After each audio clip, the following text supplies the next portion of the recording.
What is going on? I am back with a new chapter for Dead by Analysis. This one was submitted by Dark-Hearted Devil. Thank you for supplying this video. We're actually going to do something a little different here. I've actually got Dee in voice chat with us. So as we go through the video, I'm going to ask her questions, like what her thought process was, the way she thought things might turn out, and we'll get her point of view as well from it. Let me know what you think of the new way of doing Dead by Analysis. Yeah, let's get into the video. Running for your life, dusk till dawn, changing how you think, how you pray to survive. Dead by analysis, breaking all the chains. Mind game strategy, carve your path to light. So we're going to get started here. We're going to take a look at the build that Dee used before we even get into the game. We're going to start with the add-ons. First one is chewing tobacco. It's a can of clipped and sweetened tobacco leaves lifted from a gutted body in Glenvale. Stimulates the nervous system. It decreases the stun duration when survivors break free by 0.25 seconds. The second one is rusted spike. Railroad spike that Caleb fastened to the front of the spear gun during a moment of morbid curiosity. The dull tip prevents it from cleanly piercing its target. So hitting a survivor with the Redeemer while they are being reeled in inflicts mangled for 60 seconds. The first perk here is going to be Cruel Limits. Your ties to the otherworldly manifest when your prey attempts to get away. Every time a generator is completed, all windows and vault locations are blocked for all survivors for the next 30 seconds. You see the aura of all vault locations blocked by Cruel Limits for that duration. The second one is Tinkerer. Whenever a generator is repaired to 70% progress, it triggers a loud noise notification, and you are granted the undetectable status effect for the next 16 seconds. This effect can only be triggered once for each generator. The third perk is Hex Third Seal, a hex that hinders one's aura reading ability. Hitting a survivor with a basic attack or a special attack while the hex totem is active applies the blindness status effect. This effect applies to the last 3 survivors hit. The hex effect persists as long as the related hex totem is standing. And the final one is Beast of Prey. Your lust for a kill is so intense that your connection to the entity is momentarily lost, making you totally unpredictable. Grants the undetectable status effect after gaining Bloodlust Tier 1. The status effect is removed once you lose Bloodlust. You gain 30% more blood points for actions in the Hunter category. Now let's look at the Redeemer themselves. So the Deathslinger's ingenuity affords him the ability to reel in bounties with a unique invention. A heavily modified hybrid rifle that replaces conventional ammunition with a razor-sharp spear affixed to a chain. The Redeemer, press and hold the power button to aim down sights. Press the attack button to shoot a spear that can lodge itself in a survivor, allowing them to be reeled in towards the Deathslinger against their will. While the survivor is speared by the Redeemer, press and hold the power button to reel them in towards you. Survivors may struggle against the chain to use the environment to pressure the chain to break. Doing so will result in briefly stunning the Deathslinger, as well as putting the survivor in the injured state and applying the deep wound status effect. Using a basic attack while a survivor is speared will break the chain without applying a penalty to either the Deathslinger or the survivor. Successfully hitting a survivor with a basic attack while they are speared and healthy will also apply the deep wound status effect. Reload. The Redeemer must be reloaded after every shot before it may be fired again. Press the active ability button to reload the Redeemer. So, knowing all of that, Dee, why did you pick the build that you picked? Well, you see, I'm normally a survivor main, and I've been fucked by these perks way too many times, so I figured, why not? That's completely fair. All right, so we're going to look to see if we can build some synergy with these in your gameplay, because the best builds always have a lot of synergy with them. I'm seeing a little bit, but yeah, we'll take a look once we actually get into the video. All right, we're on Raccoon City Police Station.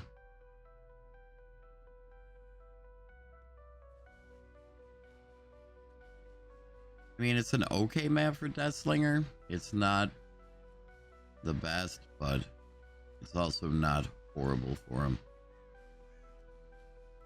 So we're actually going to go back here. No, no, we won't, actually. You did the right thing.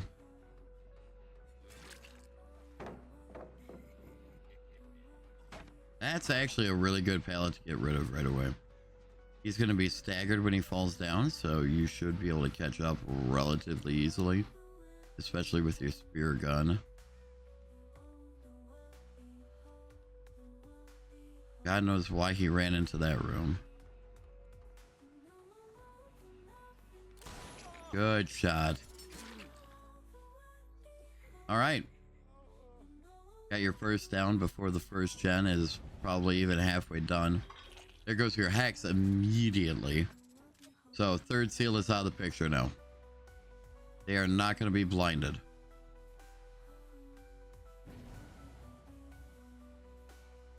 They unhooked already.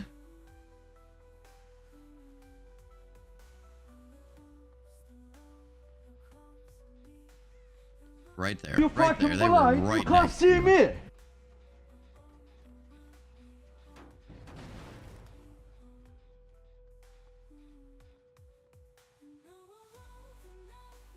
I noticed that you have your camera pointed a little up. That Jake, he is not making good choices right now.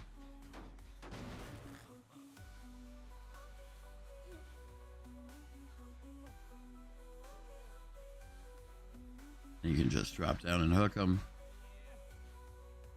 I mean, you didn't go out of your way to tunnel him.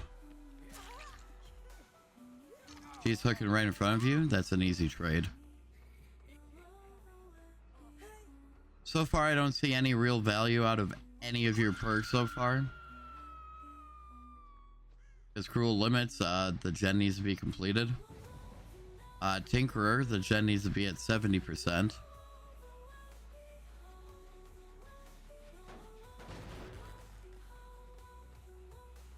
I probably would not have kicked that myself and would have favored Chase more. Because this loop right here is a pain in the ass. Shoot him. Shoot him. Shoot him.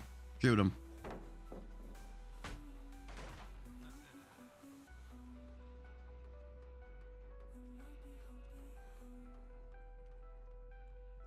You can quick scope with Deathslinger, kind of. He went the other way. Left. Oh, okay.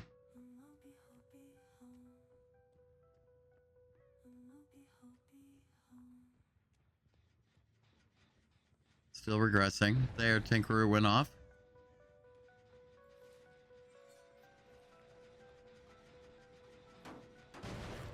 Again, favoring breaking the gen over.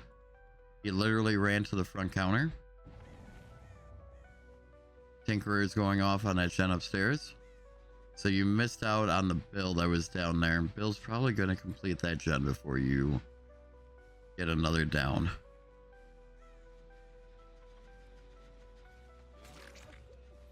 Jake, you're really not making good life choices, my guy.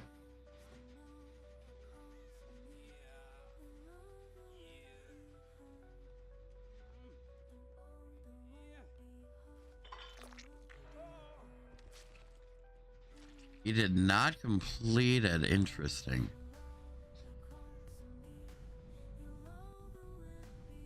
That would lead me to believe that Bill's a bit of a hider, right?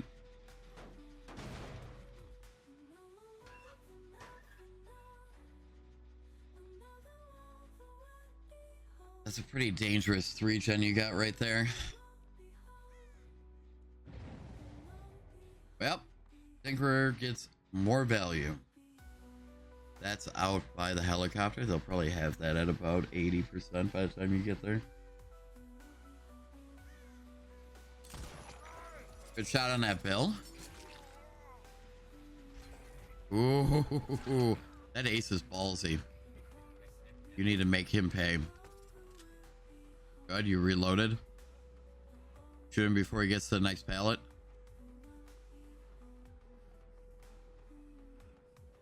Opting for the mind game. Oh man, Good hit for you, bad hit for him. So Cruel Limits actually blocked all vault locations in the area. Unfortunately, with this map, there aren't a lot of vault locations.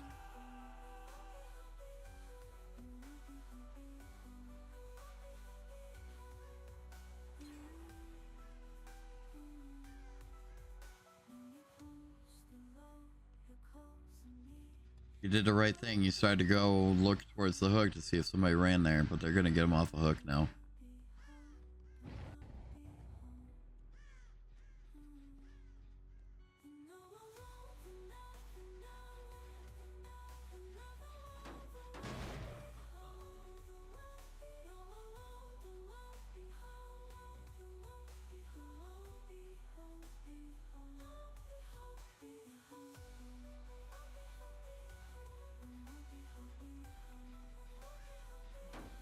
Now you got to keep in mind that ever since the update 2 updates ago, as of the time of this video, you can only kick a gen 8 times before you can no longer make it regress. So use those wisely. I know 8 seems like a lot, but you start coming down to end game and everything, it's not that much. You can shoot her. Good.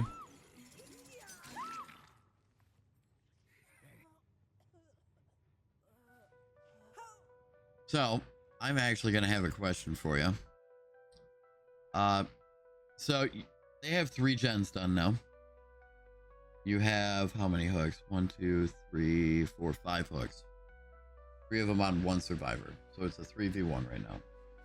What's going through your head? Panic. I'm checking around for all the hiding spots because being survivor main, I look to see where someone might be crouched and hiding in a corner. Okay. Which is how I found the Meg when she was upstairs. Okay.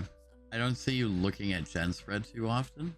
I try to leave the outlying gens alone because if they get done, they get done. As a killer, you should focus on the main middle gens because those are the ones that are going to be important to you with them being close together. As a survivor, theoretically, you should go for those middle gens too early. You want to get rid of them so you avoid a 3 gen. That's 100% right. So, as Dee said, you should make sure to try to keep the gens in the middle from being done as much as possible. You did lose 1 in main already, which is kind of sucky because you got the 2 gens there in main on this iteration of the map. But looking at the spread as you were playing, I think you could still be pretty good.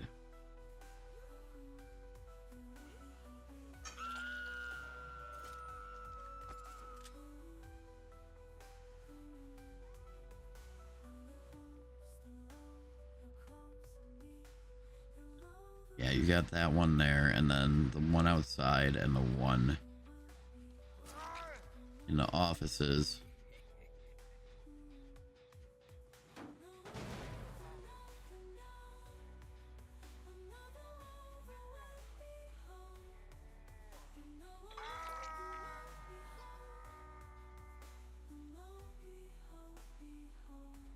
Ace.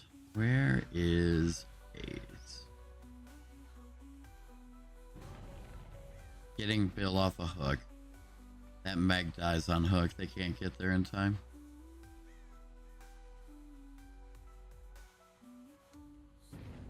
No shot. Oh, nope. Nope, she's still... Okay, so they're trying to get your attention. Wow. I cannot believe that they got her. They got her at the very last second.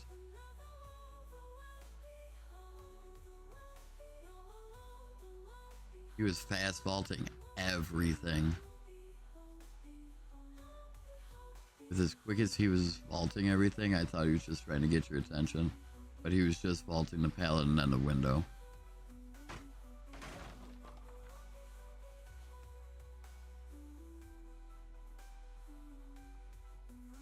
He went left. Yep.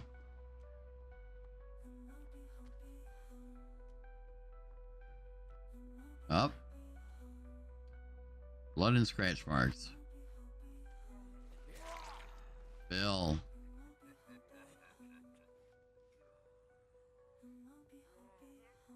You found Nemo.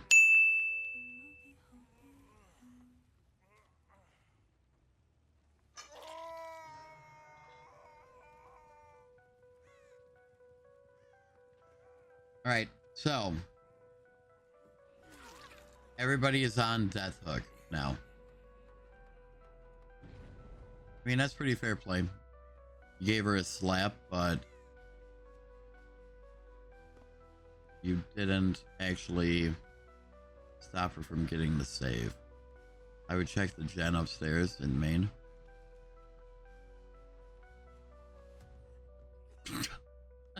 That Bill. I couldn't do it. I had to turn away. You know, I myself, as a survivor main, I am very stubborn. I will keep going back to the same gen just to get it done because I've already put all that work into it. I myself need to get better about that. I'd be worried about that gen on the outside popping, but also at the same time,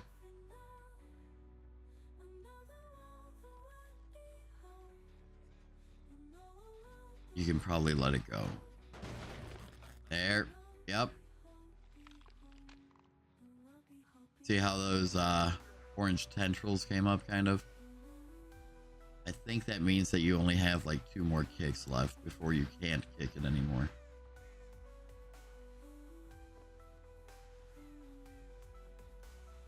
Bill.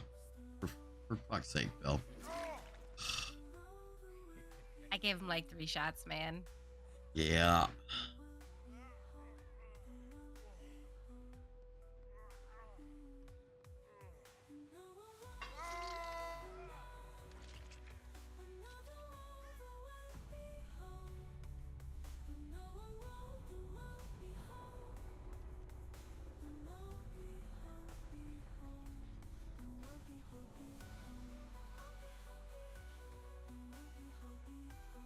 Interesting. The other 2 are completely healed up and can't even find them. 1 more.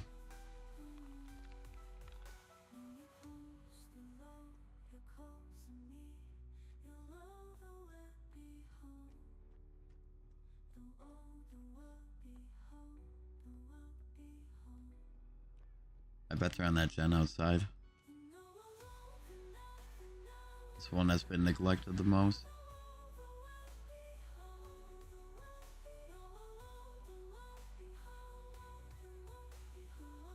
Interesting.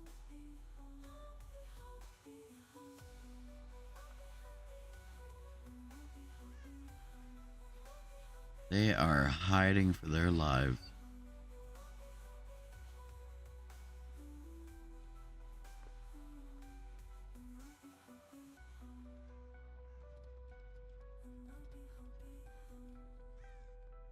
Both Death Hook.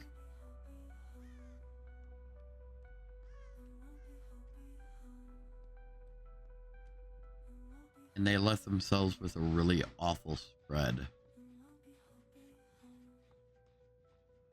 People think that this map is huge, but really, with it being 2 stories, it's really not that big.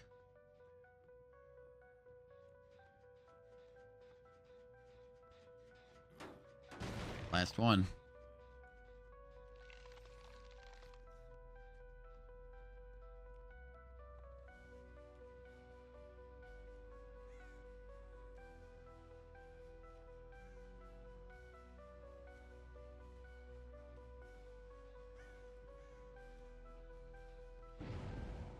That's the outside gen.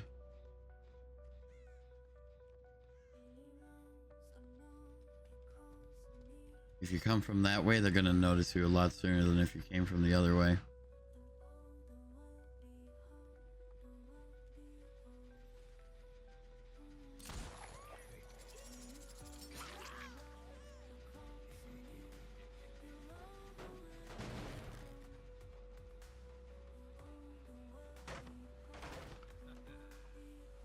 He ran around you. Oh, swing and a miss.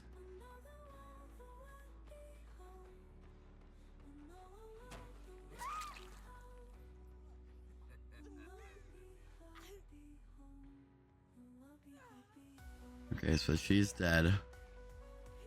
That's going to become a hatch game.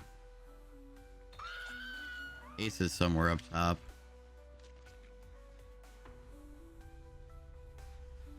There he is. Reload. Reload. Yeah.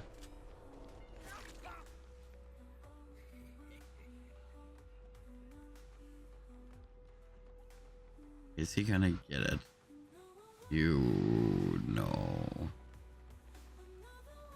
Gonna throw the pallet? He didn't. Now he's going to. Yep. He went up. Left. Down. The hatch is going to be on that other side.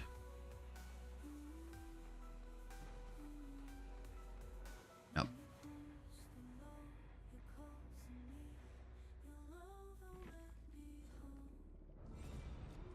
Oh, cool. You got a challenge done. Oh, that poor Jake. Okay.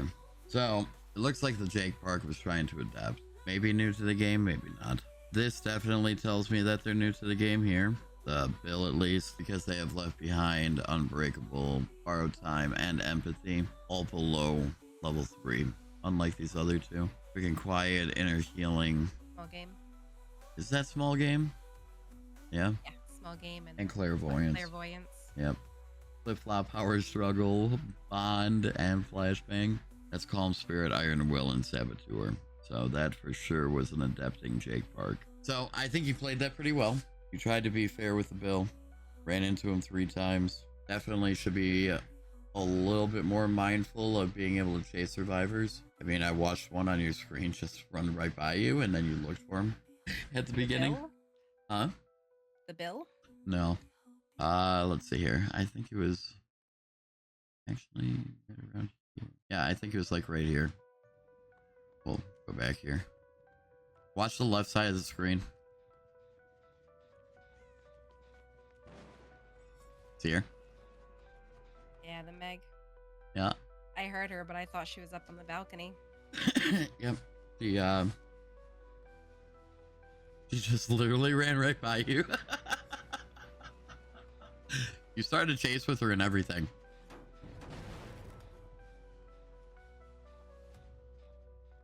And then following the scratch marks and everything, that just all comes with time, pretty much. Doing it repetitively, being able to follow the scratch marks, know exactly which way a survivor is going to go, all comes with time. I didn't actually see a whole lot that I had to point out. Everything that I said or was going to say that you should do, you actually did for the most part. Just be more mindful of watching for survivors. Don't have your camera pointed so high up. It felt a little too high. Interesting. It's a habit I have even as a survivor. Yeah. And I then run into trapper traps all the time. uh-huh. Literally all the time. I have the same problem sometimes, so I get it. Make sure you're using your abilities on your killer as much as possible, because I mean, that's what makes the killers killers, you know. They're the only ones with special abilities, so make sure you're always reloaded unless you're like mid chase and you know you can get them with the M1. And honestly, I saw some of the perks shine by themselves, but Beast of Prey, Deathslinger already has the smallest terror radius in the game, so making him undetectable does remove his red stain, but there's ways around that as a survivor, like running him out in the open, right? Or at a place with good check spots, so you can get around the undetectable that way in case. Tinkerer, good perk, got value out of it 100%. The Hex perk, got 0 value out of that. 0 value. Because they cleansed it right away. So that's really unfortunate. And then Cruel Limits, you really didn't get any value out of that either. Not a very vaulty map though. It really isn't. It's more to do with the pallets. So another unlucky perk. But Cruel Limits and Tinkerer go really well together, especially on a big map, because you can't always get to the gen before it pops once Tinkerer goes off. But what you can do is you can still make your way over there. Gen pops, Cruel Limits activates, and now a bunch of vault locations are blocked, right? So it could be really good together. I would strongly suggest replacing the Hex perk and Beast of Prey. I have a basic formula that I always use on every killer whenever I don't want to just mess around, and that's 2 gen regression perks, 1 perk for aura reading, and then 1 perk for chase. So my my typical build on, say, Ghost Phase would be Nowhere to Hide, and then Overcharge and Pop. So 3 of my perks are activated when I kick 1 gen, and then I run Lethal Pursuer. That way I know exactly where to go at the beginning of the game, and also it increases the duration of Nowhere to Hide by 2 seconds. But again, those are all teachable perks from other killers, so if you don't necessarily have them leveled up, it's kind of hard. But that would be my suggestions to you. I appreciate it. Thank you. Thank you for submitting the video, and thank you for joining chat. If you want to submit your clip of gameplay to me for Dead by Analysis, join our Discord. Send me a message and we will work out the logistics. I like to use Dropbox, or if you have uploaded it to YouTube, you can share a link and I can watch through that. Thank you for all your support. Hit that subscribe button. We stream on Twitch most days of the week, so you can follow us there too. I look forward to seeing you.